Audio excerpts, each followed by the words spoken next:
So this class has been designed specifically for hay fever sufferers, so it's an immune boosting yoga sequence, and we're looking at postures that target the thymus gland, which is located in the sternum near the heart between the rib cage, and is really central to our immune system. So it came from a request from one of my students who's really suffering at the moment from the high pollen count. So we're going to work a lot with respiration, front openers and twists. So we're just starting seated in a comfortable position and tuning into your slow, deep, conscious breathing in and out through the nose. And then we're going to take a bit of single nostril breathing. So just close off your right nostril with a finger or thumb and just take some slow, deep breaths in through the left nostril. Keeping the spine upright, shoulders relaxed. And your other hand that's not pressing the nostril can just rest on your legs or in your lap. So just notice how clear this left nostril is, how freely the air is moving. Then swap the cross of your legs over as we swap the nostril. So press the left nostril now and take some slow deep breaths in through the right nostril. And just observe, compare this nostril to the left. Is there any difference that you can detect? No expectation or judgment, it's just observation.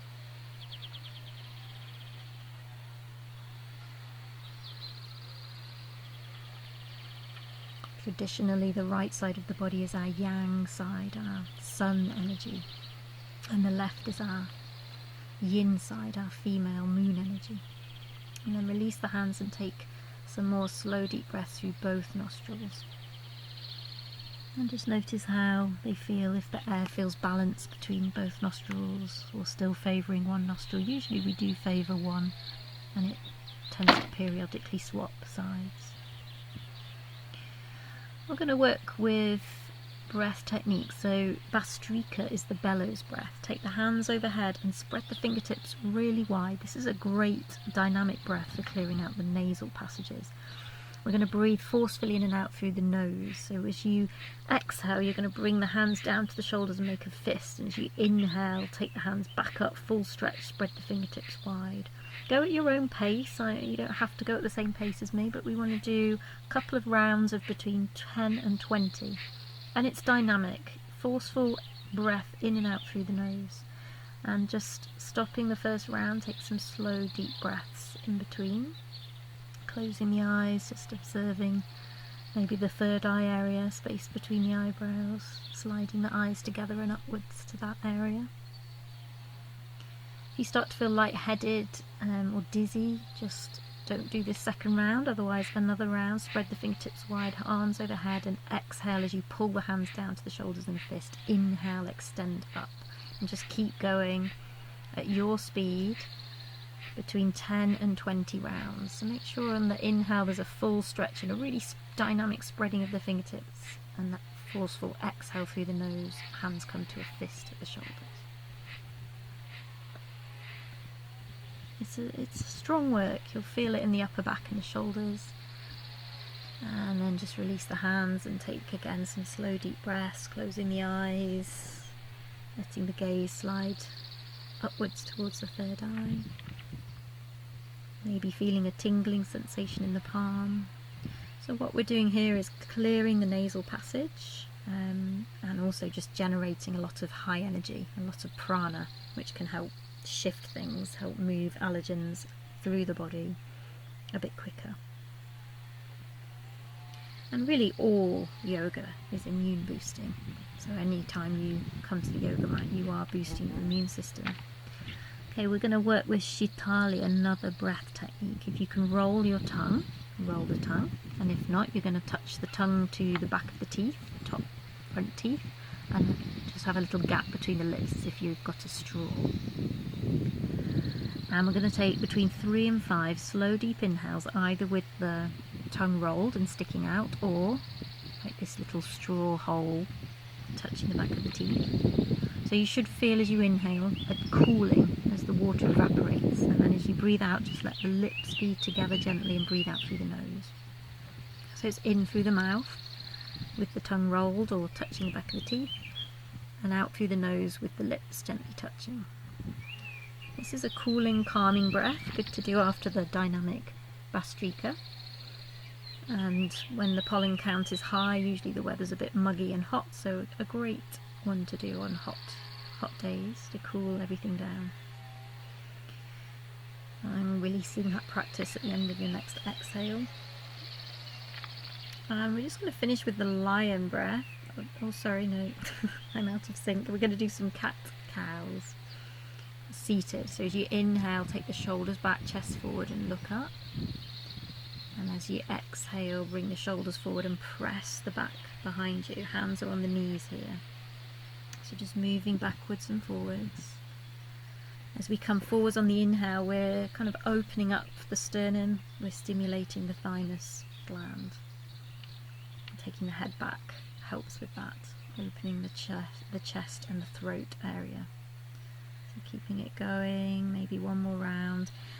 And then we can either keep going with that, backwards and forwards, cat-cow, or start to take the torso into circles, so we're kind of churning. So you're still cat-cowing the spine, but you're also taking the rib cage out to the sides as well. So you're rotating on the pelvis, pelvis stays grounded on the floor, hands stay on the knee. And it's like we're moving everything around internally. Swap the direction if you haven't already. And again, this just helps shift things, it helps move things through the body, helps stimulate our digestive system. Big inhale, bring the hands overhead, palms touch, and as you exhale, take the left hand out to the side and the right hand stretches up and over towards the left, so we're stretching the right side of the body. Press through the left hand a little bit to keep the right buttock on the floor. And take really deep breaths into the right rib cage. Inhale to come up. Bring the palms overhead, hands touch, and as you exhale, take the right hand out. Left hand comes up and over. Stretching left hand over to the right. Breathing deep.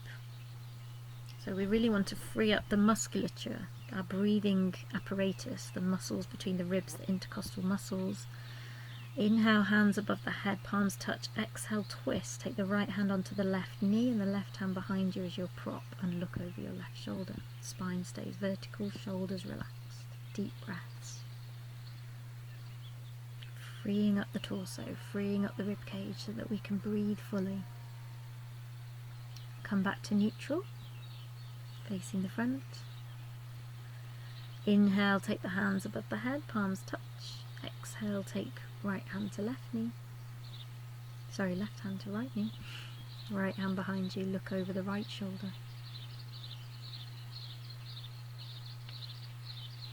And breathing deep, relaxing the shoulders, gently drawing navel into spine. And return to the centre. Take the hands behind you about 5-10 centimetres and arch the spine, so we're lifting the chest up towards the ceiling. Inner elbows drawing together. You can keep the chin tucked in, or you can take the head back slightly, but you don't need to throw the head all the way out. And breathe into the chest. Open that sternum, that thymus. Now we're going to do the lion breath. So take the hands in front of the shins, and as you take an inhale, as you breathe out, stick your tongue out as far out as it will go to touch your chin and look up to your eyebrows and really activate the fingertips, spread the fingertips wide. So I'm just going to do this 2 or 3 times. A great way to clear, this time, the throat tract. So breathe out through the mouth. You're kind of roaring, that kind of sound, but with the tongue sticking out. Great. So we're clearing the passages, the air passages. A little bit of acupressure. Take your first 2 fingers and press the base of the nose, where the nose touches the lip, top lip. Press it quite firmly with both fingers, and then press just above the bridge of the nose, so about halfway up the nose, quite firmly, and then finally press quite firmly on the forehead between the eyebrows. So these are 3 key acupressure points that can just help the energy move through the nasal and sinus area. And just repeat those 3 points 2 more times, so we do 3 on each point. So it's the base of the nose, where can't remember what it's called, but the piece of skin between the nostrils meets the upper lip. We press there, and then we press on the halfway up, and then between the eyebrows 3 times in each point. It's quite a firm pressure, and you may feel, especially with the second point, the middle point, how it really does affect pressure in the sinuses. And if we've got hay fever, allergens, our sinuses are often blocked, so this can just help free things up a little bit. And then take a couple more slow deep breaths in and out through the nose. Great. And then we're going to come to stand at the front of the mat, feet together. Interlace the hands behind the back and push the knuckles down towards the floor as if you're kind of cupping your buttocks, and press those knuckles down, which is going to draw the shoulders back and the shoulder blades together down the spine. And then, keeping the downward motion, just lift the hands up and away at the same time. So really opening the chest and breathing into the front of the chest, breathing into the thymus, the sternum. And then bring the hands onto the hips, so fingertips around the hip bones, heels of the hand pressing just at the top of the buttocks, inner elbows always drawing together. Push the hips forward as you lift the chest up, breathe into the chest, arch the spine, ground down through the feet, especially the heels. Legs are strong, so we're rooted down to allow you to lean back. And you don't need to take the head back. Sun salutations. Inhale, take the hands up, maybe a little back bend. Exhale, fold into the shins. Inhale, look up and lengthen with a flat back. And exhale, step back to plank. Lower down to chaturanga. Inhale to a back bend. Exhale, downward dog. Take 2 or 3 slow deep breaths.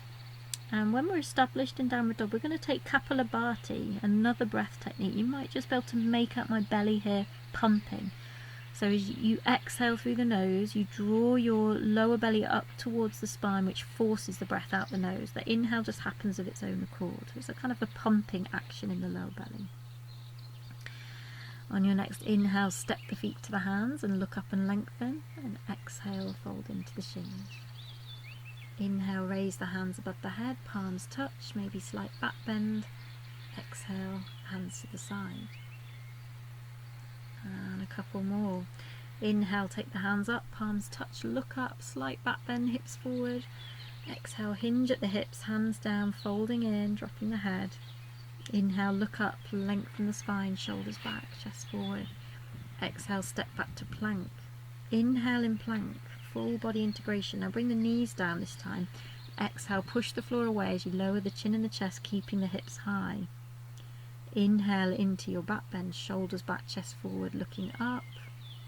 And exhale, tuck the toes or roll over the toes, downward dog. And again, we're going to do this Kapalabhati breath. So maybe 10 to 20 rounds, again at your pace. We're pumping, so we're sharply drawing in the diaphragm and the deep abdominals, which forces the air out through the nose, and the inhale just happens of its own accord. So focus on the exhale. And then stepping to the front, inhale, look up and lengthen the spine. Exhale, fold into the shins. Inhale, press through the feet, raise the hands, slight back bend, looking up to the thumbs. Exhale, hands to the sides, Tadasana. And again, inhale up, back bending. Exhale, hands down, head to shin. Inhale, look up, draw the shoulders back, flat back. Exhale, step or maybe jump back to plank. Inhale in plank, shoulders over the wrists. Exhale, knees down, hips stay high as the chin and the chest come down. Inhale, find your way into your back bend, shoulders back, chest forward, look up. Exhale, tuck the toes, downward dog. And again, some Kapalabhati here. If you haven't got your head around the Kapalabhati and you're not really sure what I mean, just take slow, deep breaths in and out through the nose. But otherwise, pumping that belly. Sharp exhale through the nose. It's just kind of a hollowing out sensation in the lower belly. And then maybe a lion breath for luck. And then step or jump the feet to the hands. Inhale to look up and lengthen the spine, and exhale, fold in. Inhale, raise the hands above the head, slight back bend if you wish, and exhale, hands to the side. And pause. Feeling the effects of the sun salutations again, bringing lots of energy into the body, which helps with the immune system. Inhale, hands up. Exhale, fold. Inhale, look up and step the left foot back. We're coming into a crescent lunge, so come onto the top of the left foot, slide the hips forward and low. Fingertips can stay on the floor, or you can press the hands into the thigh just above the knee, so you get a slight back bend here. Or you can come take the hands above the head, palms together, and look up to the thumbs if that's okay with your neck. And you can play around with turning this into more of a back bend if you wish, or just stay with the hands vertical. If you're taking the back bend, just let it unfold with each breath, thinking always about length. So we're never just collapsing and hinging in the lumbar spine, we're always extending through the spine. And then coming up to take a twist, so either take your left hand to the outside of the right thigh, or if available, press the left elbow against the outer right thigh as I'm doing, and press right hand into left hand and look over your right shoulder. Pressing down through right heel, top of left foot, so that we stay grounded, inner thigh squeezing together.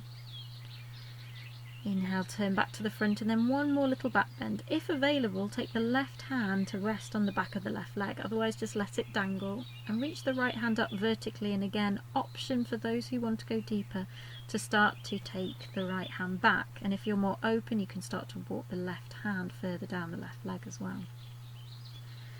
And then returning to vertical, we're going to take half Hamunasana here, so flexing the right foot, straightening the leg, taking the hips back, start to fold over your right leg and really be active in the right foot, toes to shin, maybe even using the left hand to draw the toes to the shin so that we get the stretch into the lower calf.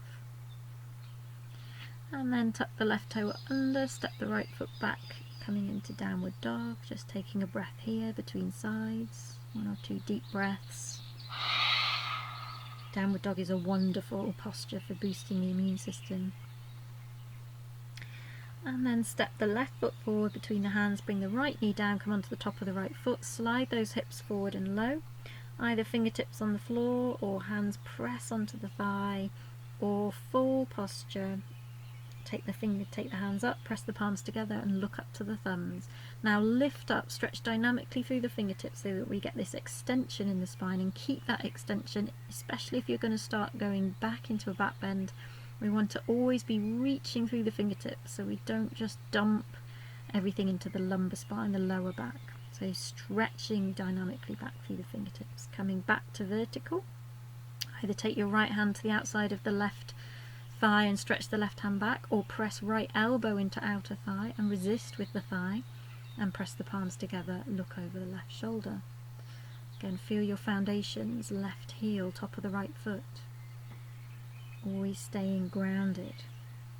Return to the front, and then our final back bend exploration. Right hand just dangles or rests on the right thigh. Reach the left hand up and then maybe slightly back, or maybe even if you're more open, further back. Take the right hand lower down the leg. With this posture, we're trying to keep the chest as much as possible open to the ceiling. We're probably going to be off to the side a little bit, but as best we can, we keep that left shoulder back. Coming back, a little bit spring loaded for me. Coming into half Hamunasana, so bring the left toes to the shin, take the hips back, straighten that left leg as best you can, and then fold over the left leg. Again, maybe using the right hand to just bring the left toes to the shin a little bit more. Return the left foot to the mat, tuck the back toe under, and this time we're going to step the right foot forward to join the left. Inhale, look up. Exhale, fold into the shins. Inhale, take the hands above the head, palms together, look up. And exhale, Tadasana, hands to the side and coming straight into chair. So bend the knees deep, hips low, and take the hands up again, palms together, look up to the thumbs, pressing down through the feet, especially the heels, sinking the hips low, reaching up through fingertips. You may have the fingertips out in front of you rather than above you. Coming into a twist, either left hand to the outside of right thigh or left elbow to the outside of the right thigh if available, or if you're more open, possibly you could take the left hand to the floor and the right hand up as I'm doing. These are all options. If you've got the hand on the floor, press down through the left hand, reach up through right. If you've got the elbow, press the left elbow in and resist with the thigh. Coming out, inhale to the center, but keep the hips low. Exhale to the other side, your choice of either hand to thigh, elbow to thigh, or hand to floor. Keep the hips sinking, keep pressure going down through the heels as well as the toes. Breathe deeply. Thighs probably burning now, but this is great. This is generating a lot of fiery energy to help move things through the body, help keep our lymphatic system flowing, our immune system healthy. And then inhale, come to the center, straighten the legs, and exhale, bring the hands to the side. Okay, we're going to stay with this quite powerful energy building sequence. Coming into warrior one, so step the left foot back, have a nice deep bend on the right leg, knee above the ankle or maybe slightly behind the ankle, hips face forward, take the hands up, press the palms together, look up if available. If the shoulders are very tight, have the hands shoulder width apart rather than together. Press down through right heel, little toe edge of left foot. Now take the hands behind you and interlace the fingers, stretch the knuckles up and away. If you're more open, you can press the hands onto the back leg and use that to lift the chest even more, so opening the sternum.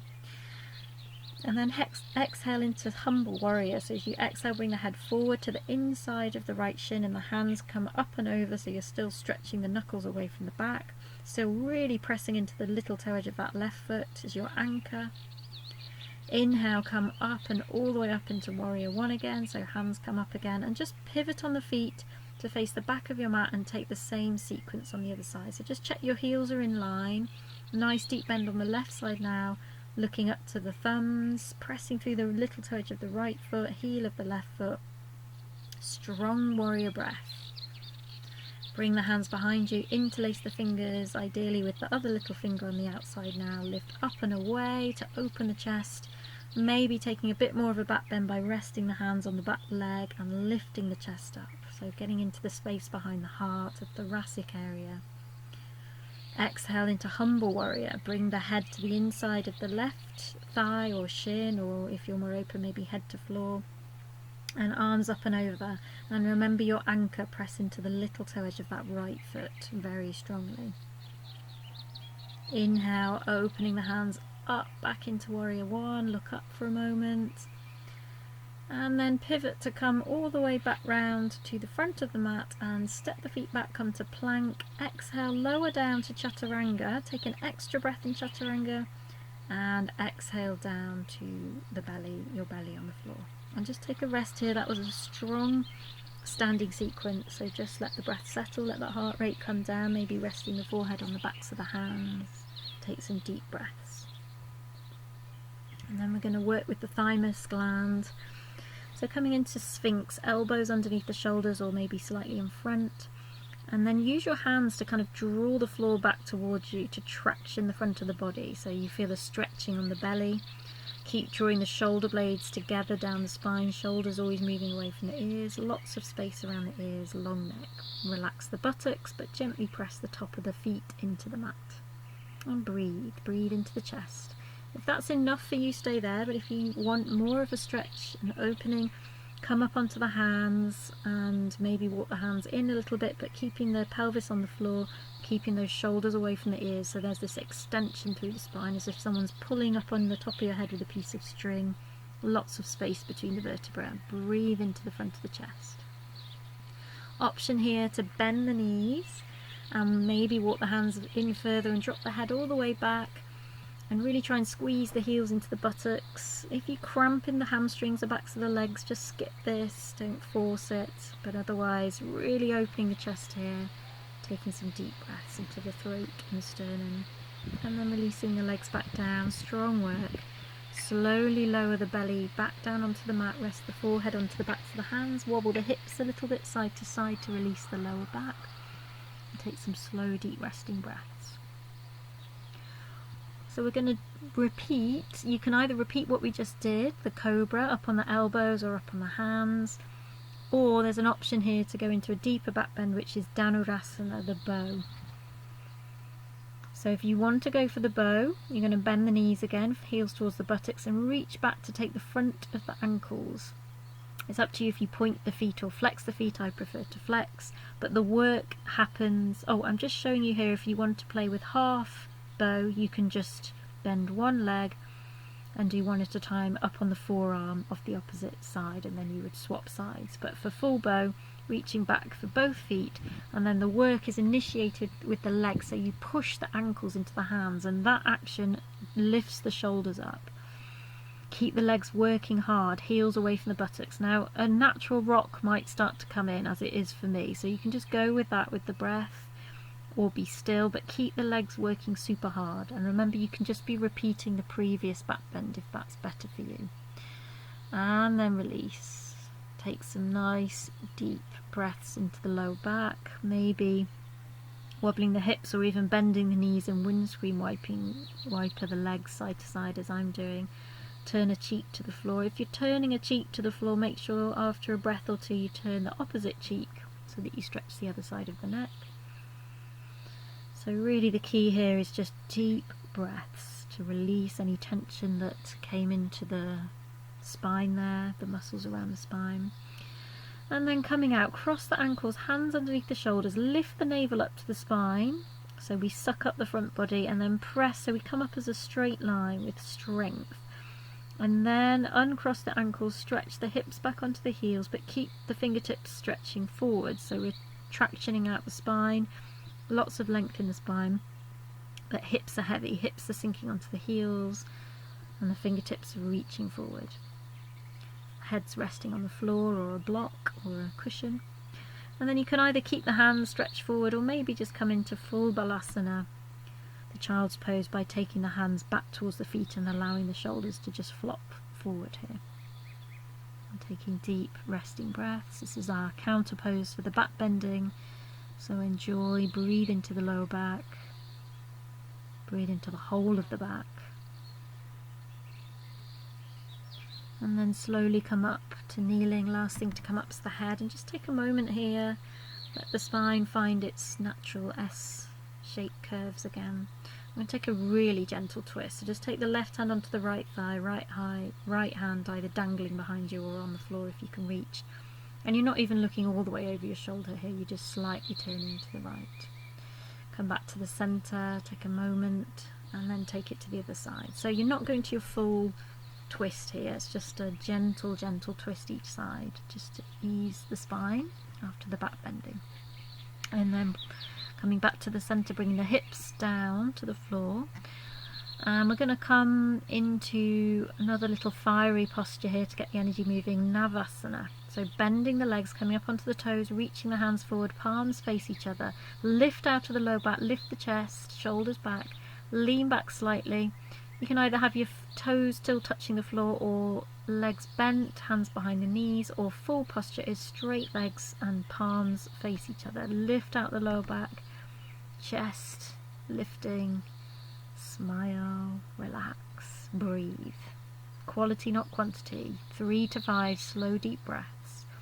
And then you can either just cross the ankles and rest, or if you're feeling energetic, you can do a little lift in between rounds.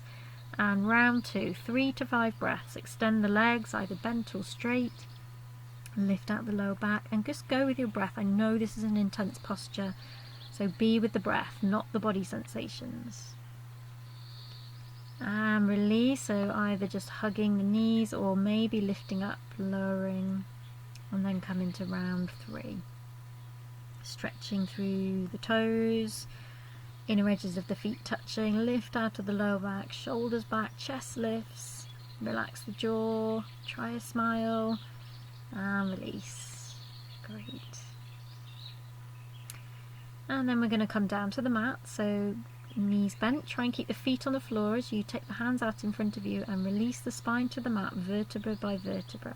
So the last thing to come down is the shoulders and then the head. And take the arms overhead, stretch through the body here, and then bring the heels close to the buttocks, parallel and hip distance apart.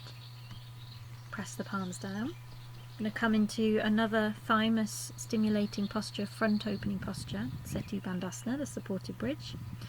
So inhale, lift, press through the feet and lift the hips, and there is an option, like I've done, to take the hands overhead here with the palms facing up. It just helps open up the front body a little bit more.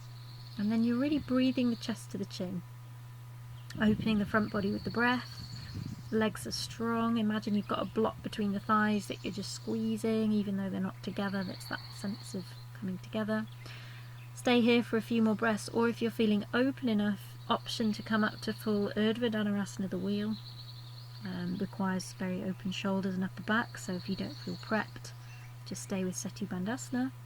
Either way, we're breathing into the chest, opening the chest. If you're in the full wheel, push through the feet to take the hips towards to straighten the legs a bit more and take the hips forward towards the head to really open the sternum.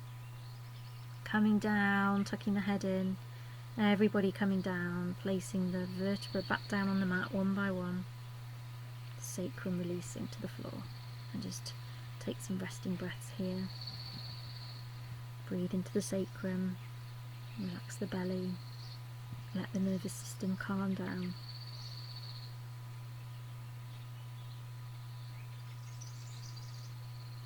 And we're going to finish with an inversion, great for the immune system. So just take this supine downward dog, so take the arms overhead, take the feet vertical, flex the feet, push through the heels, so in this L shape, just to really open up the back, and then bring the knees into the chest. So this is our counter posture after the back bending. It's good to really open the back first before we come into this kind of knees to chest squeeze. And we're going to come into an inversion, which is going to first stimulate the vagus nerve, which is very calming, and then again the thymus gland. So all of these postures are designed or very helpful for the immune system. The easier option for the inversion I'm just demonstrating here, you lift the buttocks and take the hands underneath the buttocks, palms down, and you just simply take the legs up towards the ceiling, feet flex. So that's one option. Otherwise, hands either side of the hips, push through the hands, bit of momentum to take the feet behind you. Now, if the feet touch down, you can interlace the fingers as I'm doing and come onto the top of the feet. But if the feet don't touch down, just support the back. Bend at the elbows and support the back with the hands. Otherwise, hands are interlaced, pressing down, little fingers into the mat. We're on the tops of the feet, and you're really activating the thighs to lift those hips away from the face. So we want eventually the spine to be more or less vertical. So the legs are working quite hard here, active legs. Otherwise, if the feet aren't on the floor, remember your elbows are bent and your hands are on your back, supporting you. Once you're in an inversion, you do not want to be moving your head side to side, so make sure you just stay looking up and breathe. Calm breaths. This is calming. The vagus, we might get in the head and freak out a little bit, but if we can just feel safe and come to deep breathing, it's very calming. Stay with the plough, halasana, with the legs straight, or if you want to do Kanapidasana, you can bend the knees, and it's like you're squeezing the knees into the ears. So the knees are either side of the head, and if they're down on the floor, you're squeezing into the ears a little bit, still pressing through the hands. Very odd looking posture this. I've never really watched myself do it before. Anyway, coming back to halasana, rolling out with control, so palms down on the floor as your brakes. Keep the head on the floor, not like me there, I was just checking for wardrobe malfunctions. And slowly release the spine to the floor, vertebra by vertebra. When the legs get to vertical, if the back feels safe, double leg lower as I'm doing. Otherwise, if you've got any lower back issues, just single leg lower. Coming down to the mat, and just take a kind of active Tadasana here, as if we were standing up. So flex the feet, hands to the side, so full body integration. And then our counter posture to really open the thymus one last time is Matsyasana, the fish. Take the hands to the outer edges of the buttocks, elbows as close into the body as possible. Dig the elbows into the mat and lift the chest, so arch the spine to really lift the chest and take the head back. Now you can stay there, or option as I've done is to walk the elbows out a little bit further until the top of the head comes down and take the hands onto the front of the thighs, and then you can flex the feet. Either way, whether the elbows are on or off the floor, we're really activating the back muscles here to create a strong arch in the spine and lift that chest. Open the chest and the throat, expose the throat, breathe into the sternum. Final option is to raise the legs, straight legs, and raise the hands in line with the legs. The name of this posture escapes me. No need to do that, it's just an option. Hands either side of the buttocks, slowly lower the spine back down to the mat. And just take rest. So for me, I remember I was ready for Shavasana. I felt utterly ready to just let go. But you might feel you need some more little movements, maybe happy baby, maybe knees to chest, maybe a little cross twist where you take the knees over to one side and look the opposite way. So if you need a few little extra movements just to prep for Shavasana, take that now. Otherwise, we're coming into Shavasana, and we're going to just, while we're in Shavasana, do single nostril breathing, Nadi Shodhana, just a few rounds. So you're going to press your left nostril, and you're going to breathe in through the right nostril nice and deep, and then swap at the top of the inhale and breathe out through the left nostril. Breathe in through the left nostril, swap at the top of the inhale and breathe out through the right nostril. Breathe in through the right nostril, swap, press the right nostril and breathe out left nostril. Breathe in left nostril, swap, so now press left nostril and breathe out right nostril. One more round, breathing in right, swapping, breathe out left, breathe in left, swapping, and breathe out right. Stimulating slow, deep, calming breaths. And you can release the hand when you've completed your round, and breathe fully through both nostrils. Nadi Shodhana is a very calming breath technique, and really one of the best things we can do to boost our immune system is to relax. We get ill when we're stressed, much more when we're not relaxed. We heal quicker when we relax. So Shavasana at the end of the practice is super important. Deep relaxation. Receiving the fruits of the practice. Maybe feeling a tingling in the chest, around the heart, the thymus gland, sternum. Maybe a sense of heightened energy through the body, through the strong, dynamic postures we did to get the energy moving and shifting things quicker, shifting allergens out through the body quicker. Maybe there's a sense of breathing a bit more clearly after all the pranayama breath techniques and the acupressure. But regardless, whatever you're observing and feeling, just knowing that this practice has boosted your immune system is enough to help protect you from disease. That knowing, it's like that placebo effect, the power of the mind. If we know we're doing things to make ourselves healthy, we know we're healthy, we're far less likely to get sick, to contract disease, and we know we have the tools to help shift things through us quicker if we do get sick or have an allergy. So yoga is an ancient healing practice, ancient healing tradition, and here we're harnessing some of its magic for healing. So letting go of tension, letting go of breath technique now, breath control, just deep relaxation through the body, heavy limbs, soft muscles, relaxed jaw, relaxed face.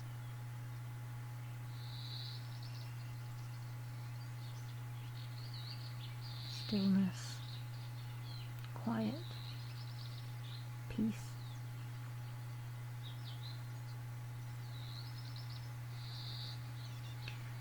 And then just deepening the breath again, coming back, making small movements in the body, fingers and the toes, maybe a big stretch through the body, arms overhead, pushing through the heels, knees into the chest, have a little rock. We're going to meet in seated, so keep calm with your movements, slow and steady with your movements as you bring yourself back up to seated, finishing in cross-leg position if available. And we'll just finish with our final breath. So inhale, take the arms overhead, palms together. Exhale, draw a line down through the centre of the body.